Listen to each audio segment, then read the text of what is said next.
Hello everyone and welcome to the Metaverse. We are All the Anime. We are the UK's independent distributor of Japanese animation on Blu-ray, DVD, cinema, when you can go back into them obviously, digital and who knows what else, because at this point technology keeps advancing.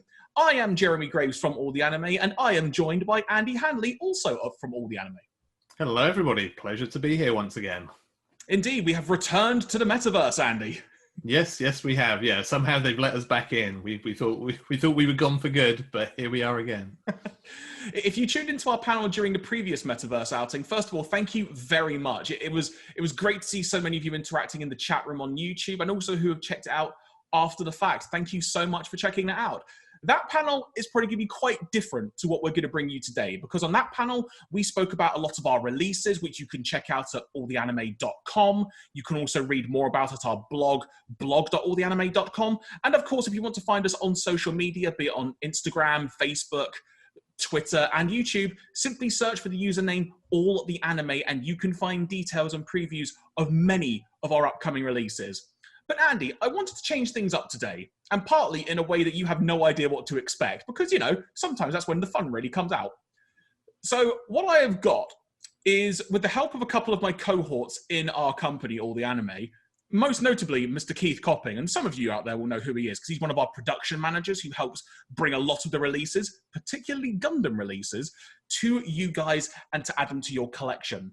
So Andy, we have got 30 possible random questions that we can tackle today. I'm not going to tell you what the numbers are. We're not going to do them in order. You need to pick a number, and then we're going to answer the question. Now, admittedly, I've not looked at these quite massively in depth, as it were. I've correlated them and put them into a list, but I've really not tried to think about them. So I'm going to be going through all of these, like, just first glance as much as I can with you. So to begin with, pick a number between 1 and 30. Well, first of all, I just want to say I'm terrified, because I legit, this is not a bit, I literally don't know what is in this concoction of questions. But with that said, I'm going to start with number 17. 17. What's an anime we would like to see rebooted, or that we think could work well if it ever got a reboot? Oh, that's a tricky question, because I feel like so many reboots kind of end badly. I mean, like Full Metal Alchemist is kind of probably the one exception to that for me, that had a reboot that was really good. And that was Brotherhood, right? Brotherhood was the reboot, yeah, and like even that had to kind of get off to a slightly kind of like tricky start. Yeah, I don't know. Like I'm not a big fan of kind of going back to the well on stuff like that, but I'm trying to think. Well, I'll tell you what, let's work this a different way. What has had a reboot so far that we can think of off the top of our heads? You've mentioned FMA Brotherhood. Technically, you could say the most recent incarnation of Digimon Adventure that's been airing recently, as it were, and has been streaming on Crunchyroll and such. Like, you could technically count that. What else has had a reboot sort of in the past couple of years? I mean, I guess you can technically count the rebuild of Evangelion films as a reboot of sorts. And like that's a good example of going back and doing something really interesting and different with something. So like that kind of thing is interesting. I think anything that I'd want to see rebooted, I'd love to see, you know, just somebody take a different turn on it and to, you know, just come at it from a different angle. I mean, actually, at the time we're recording, upcoming, there's going to be the reboot of Higurashi, isn't there? Yes, that's true. Yeah, that's going to be an interesting one, because yeah, like that's a good show that kind of, you know, may well benefit from like a new coat of paint, etc. So that would be a pretty interesting one to do. It's interesting. You know, you mentioned a new coat of paint. I think from my perspective, that's probably what I would like to see in a reboot. And I'm still trying to think of a show in particular, so I'm still not even doing a good job of answering this question. But it's when you think what could perhaps look really good from a modern day production perspective. And one thing that springs to mind, although it's not technically a reboot, I guess, is the recent Star Blazers Space Battleship Yamato series. Because when you think about the original incarnation of them, and then how they were very much modernized to have the 2199 series and then 2202, I think it is, off the top of my head, they look spectacular from a production point of view and really does justice to that material. Yeah. I think if you're literally just saying, hey, let's kind of keep it the same, but use modern animation, I mean, is oft rumored that it's going to happen someday, but hasn't yet. But like the actual original Mobile Suit Gundam would be really amazing to see as kind of a 21st century production, because, you know, that series is great. It's fantastic. Like, you know, it isn't like a 40-year-old franchise for no reason, but to get new anime fans to sit down and watch something from like the late 70s, early 80s, you know, can be a big ask, because the style and quality of animation is not what you're kind of used to if you sit down and watch a modern show. So I would really love to see Sunrise go back and create the original Mobile Suit Gundam again, kind of in the style of Gundam The Origin, which is a fantastic looking series. Okay, so here's a little bit of a twist then on this subject of reboots. Because in the case of the original Mobile Suit Gundam show, it had the 3-film trilogy, the Gundam movie trilogy, if you will. Now, some of that was touched up and redone, and that's happened in other things where maybe they've had compilation films and perhaps some of the animation has been touched up again. Would you call that kind of treatment, or a representation, a repackaging, I suppose is a way to put it, would you call that a reboot?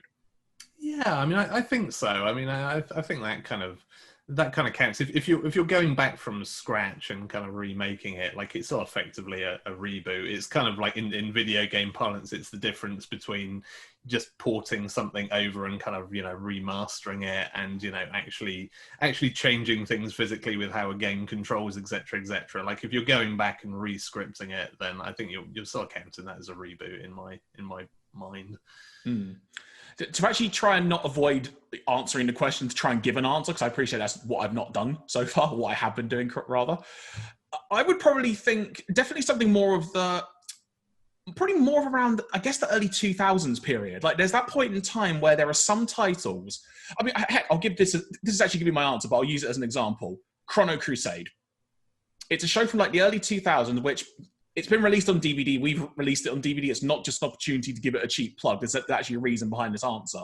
But it's a point in time where, because of the way animation was being produced, and it was very much trying to really push the digital front on some cases, the masters just aren't there to be able to produce a really good-looking, high-definition Blu-ray of it, as far as I am aware.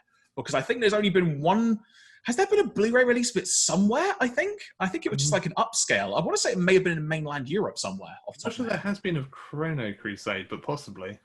Maybe. That's ringing a bell in my brain for some reason. But that's an example where if a show can't be perhaps brought into the HD age properly, if that's even a good way to put it, then I think that would be a good case to probably have a reboot. And also, Chrono Crusade was a freaking great show as well. I still love that show to this day. So I'm going to say Chrono Crusade is a very, very, very random deep cut pick. Yeah, that's fair. I mean, you have like seeded an idea in my brain for like a complete reboot of like what would it look like several decades later, of like what would happen if somebody tried to make a new version of Serial Experiments Lane in 2020. Ooh. Like, what would that actually look like? Because that's a series that's really interesting, but also really of its time. But like the ideas and the kind of the seed of it, I would be really interested to see somebody like revisit that idea with like the modern internet and kind of everything we know about technology now. So if anybody wants to hire me to write a new version of Serial Experiments Lane, I am available. So there you go. So Andy, pick another number between 1 and 30. I'll pick number 8. Number 8. Oh, this is probably more one for us, I guess, in some ways. It's kind of a work-related question.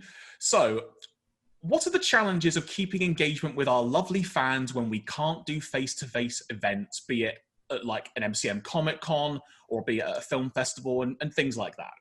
Yeah, I mean, it does really suck, because like one of my favorite things kind of every year since I've started working here is being at MCMs, regardless where they are in the country, but specifically the London ones, simply because of their size, and just kind of like getting to talk to random people, like, you know, whether it's at our booth, whether it's after one of our panels.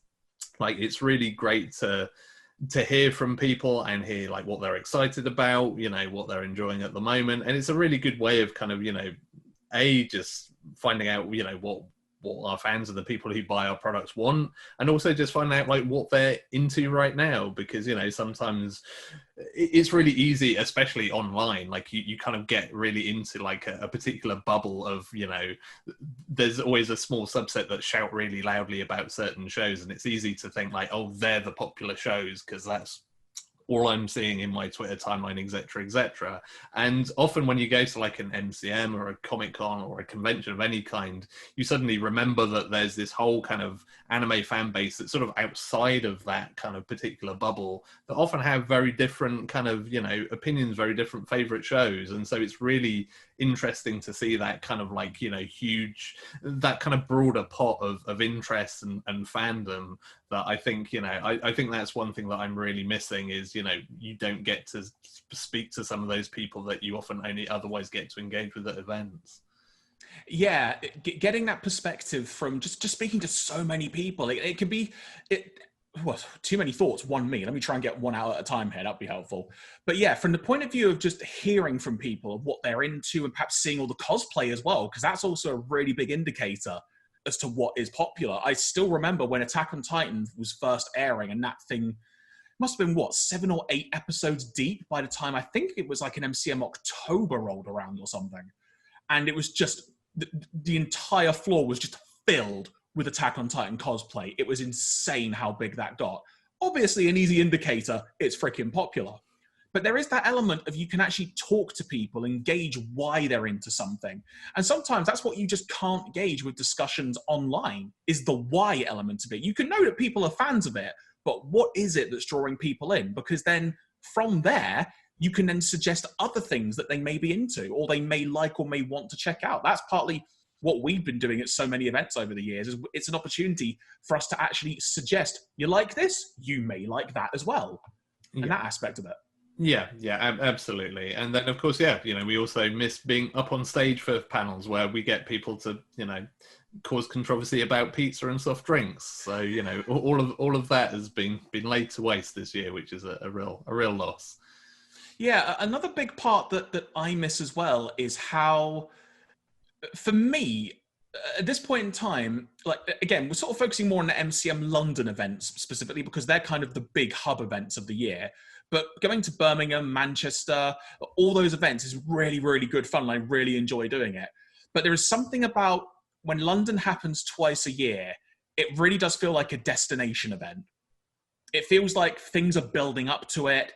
And it is probably the closest equivalent that we would have in the UK of a major event where it would attract people from, let's be fair, Andy, all over the world, because we have both spoken to people who have literally traveled internationally, some people from like Australia and stuff, just to come to the event.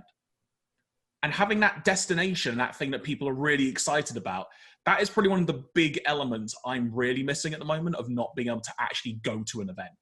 Yeah, for sure. And I think that the final thing that I'd mention is also, I think everybody on all sides of the coin is really missing actually bringing guests to events physically. Like, obviously, here at the Metaverse, we've had some really good anime guests, and there are plenty of other events where you can bring guests on via the powers of the internet, but it's not the same as bringing somebody over from Japan, getting them to see firsthand what like the UK anime fandom is like, getting to spend some time in the country, getting to actually press the flesh and shake hands with fans, sign things for them, talk to them on a more one-to-one basis. And I think we miss being able to bring those opportunities to people in such a direct way. We know like a lot of the kind of Japanese guests we have brought on that we've talked to have been really gutted that they haven't actually been able to come to the UK physically. And we know, we've heard from loads of fans and loads of you guys watching this that you're dying to actually get to meet some of these creators in person, and obviously that's not something we can do right now. So that's something I'm really looking forward to getting back into, is being able to bring guests over so that people can actually meet them and express their kind of thanks at the stuff they've created in person. Yeah, and sometimes some of the reactions that we see when people get to meet the guest as well, it really adds the icing on the cake of this was really worth it, them coming over, and they can see that and feel that emotion as well. One story that springs to mind from an MCM of years gone by was when we were I want to say it was it was the MCM that was a few weeks after Fairy Tail Dragon Cry had been in the cinema, which was in itself like a week after the Japanese cinema release, which in itself was bonkers. But we had the director come over, and I remember that I did a panel with him at the time in the Platinum Suite of Excel, for those of you who don't remember that. And it was a really, really fun panel. There were loads of people in cosplay asking questions. He was having a really great time.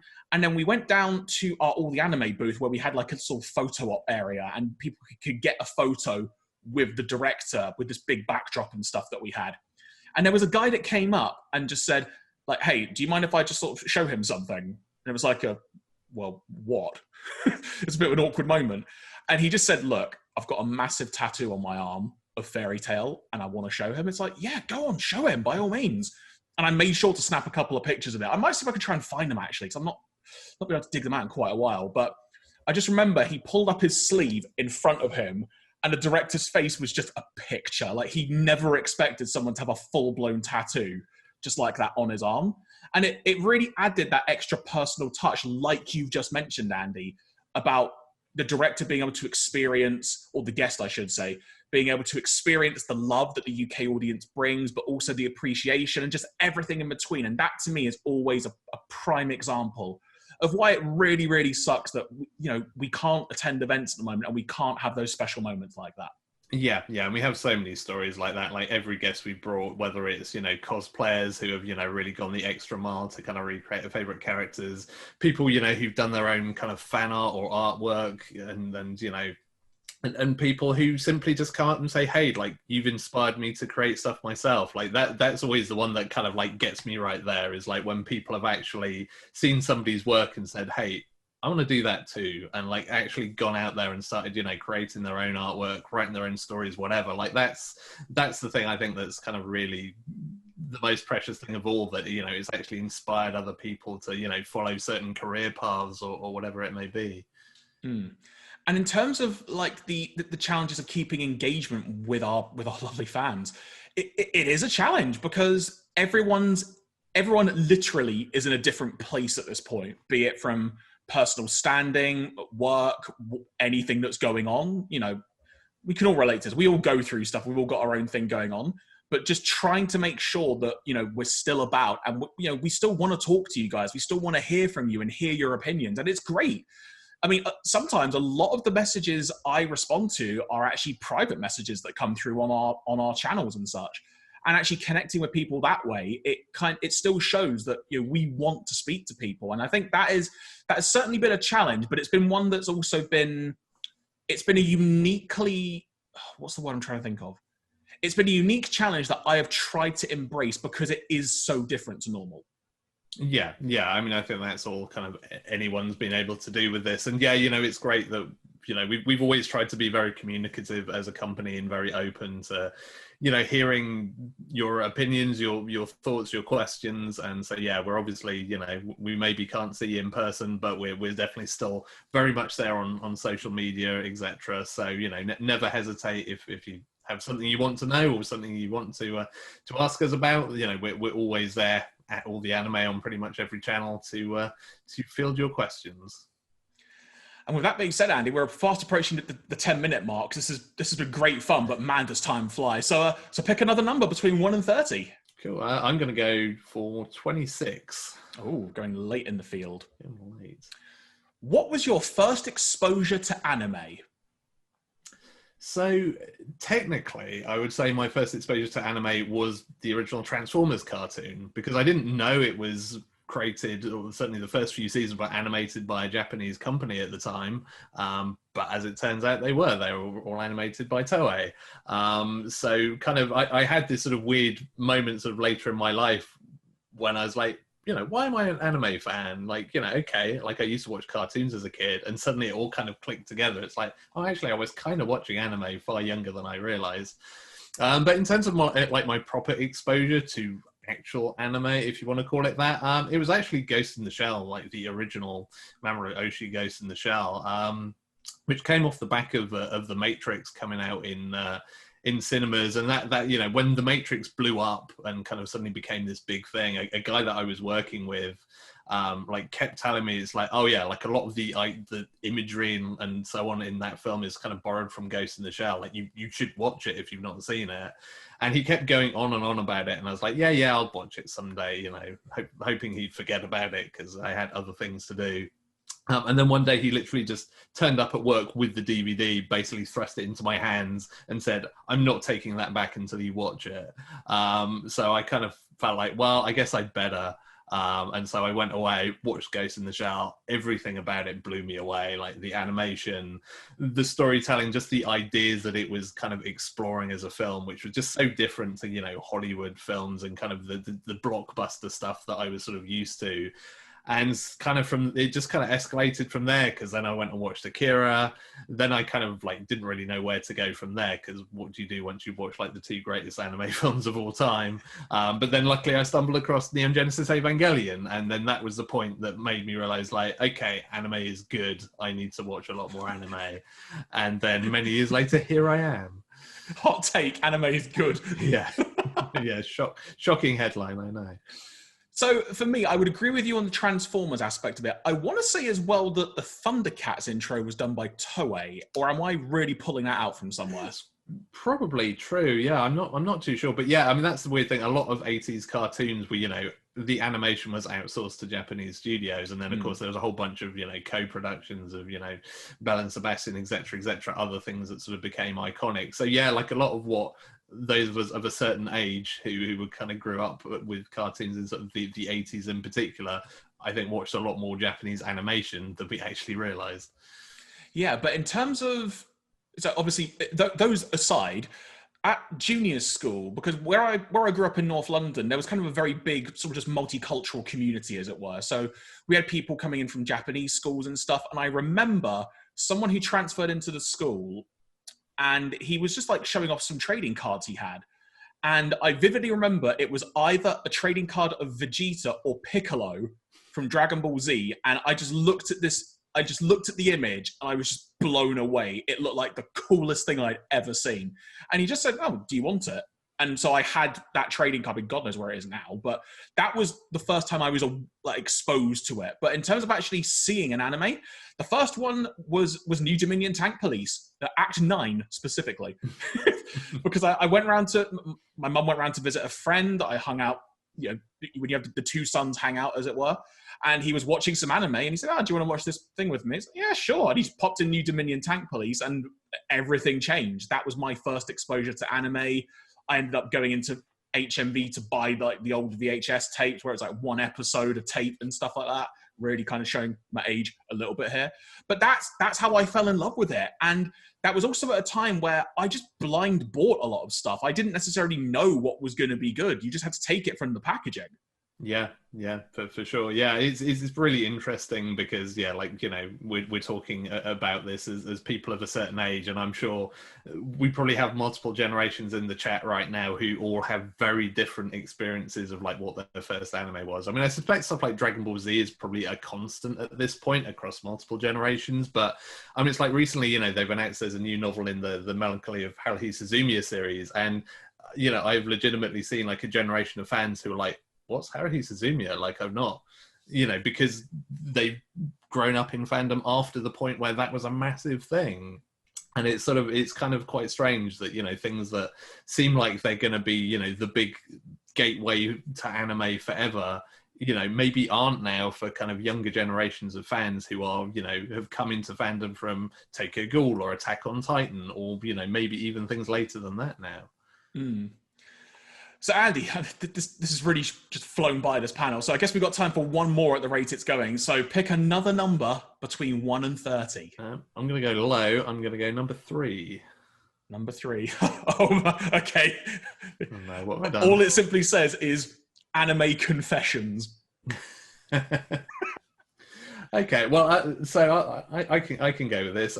I've imported the Japanese Blu-ray box sets of both seasons 1 and 2 of Strike Witches. That's my guilty pleasure series.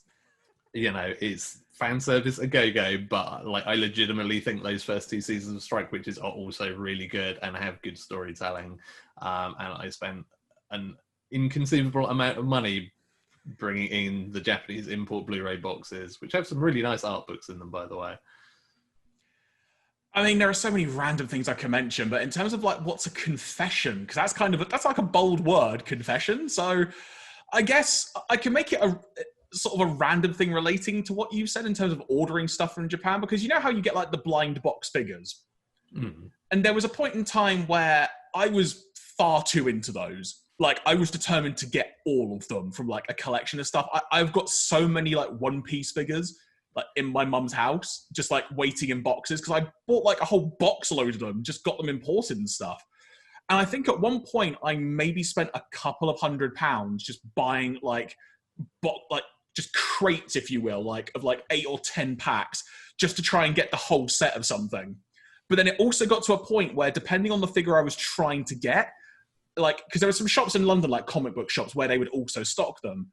And I remember one vividly where I was trying to get Hitsugaya from Bleach because his figure looked really cool, had like an ice dragon around him.